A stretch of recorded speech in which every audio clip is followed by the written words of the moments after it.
அதிமுக, தாவேக, BJP இப்படின்னா அது ஒரு வலுவான ஒரு கூட்டணியா மாறிடும். இந்த பக்கம் திமுக ஒரு வலுவான கூட்டணி தான் இருக்கு. இந்த பக்கம் வலுவான கூட்டணியா மாறும். அது உங்க தேர்தலுக்கு உங்களுக்கு எப்படி பாதிப்பு எதுவும் ஏற்படுத்துமா? இல்லை, வலுவான கூட்டணி என்பது எது அப்படின்ற எதை பொறுத்தது? வெறும் கட்சிகளுடைய எண்ணிக்கையை பொறுத்தா, மக்களுடைய ஆற்றலை பொறுத்தா, மக்கள் சக்தியை பொறுத்தா அப்படின்றது தான் நீங்கள் பார்க்கணும். எதை ஒன்றும் தீர்மானிப்பவர்கள் மக்கள் தான், மக்கள் சக்தி. அப்படி பார்க்கும்போது நாம் தமிழர் கட்சி 8 கோடி மக்களோட கூட்டணி வச்சுருக்கோம். 8 கோடி மக்களோட கூட்டணி வச்சுருக்கோம். அப்போது எங்கே விஜயகாந்த் அவர்களும் மக்களோட தான் கூட்டணின்னாரு. இல்லை, அவர் சொன்னார். ஆனால் இடையில எங்கே அந்த நீங்கள் சொல்கிற அதே விஜயகாந்த் எங்கே சறுக்குனார்?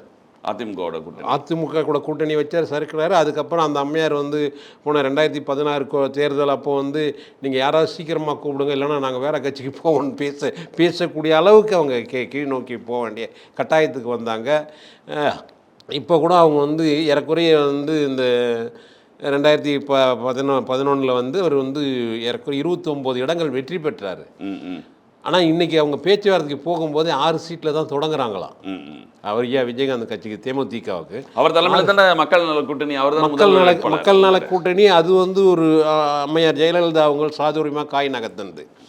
எல்லாரும் எதிர்கட்சிகளை பலவீனப்படுத்திட்டு எதிரில் யாரும் இருக்கக்கூடாதுன்ட்டு தன்னிச்சையாக நம்ம இண்டிவிஜுவலாக ஜெயித்தோம் அப்படின்றதுக்காக அது ஒரு 1500 கோடி கைமாறன்னு தான் சொல்கிறாங்க. அதை ஒருத்தர் வச்சு தான் அந்த காரியத்தை முடித்தாங்க.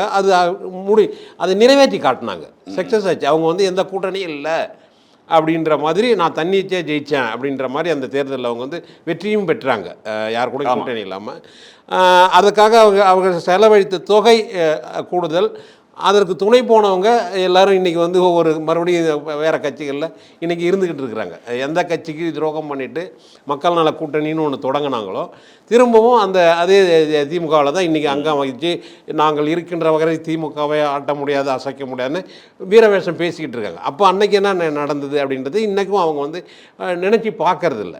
அதனால் இந்த கூட்டணிகளை பற்றி எங்களுக்கு கவலை இல்லை. நாங்கள் மக்களோட கூட்டணி வச்சுருக்கோம். ஆனால் மக்கள் எங்கள் பக்கம் நிற்கிறாங்க.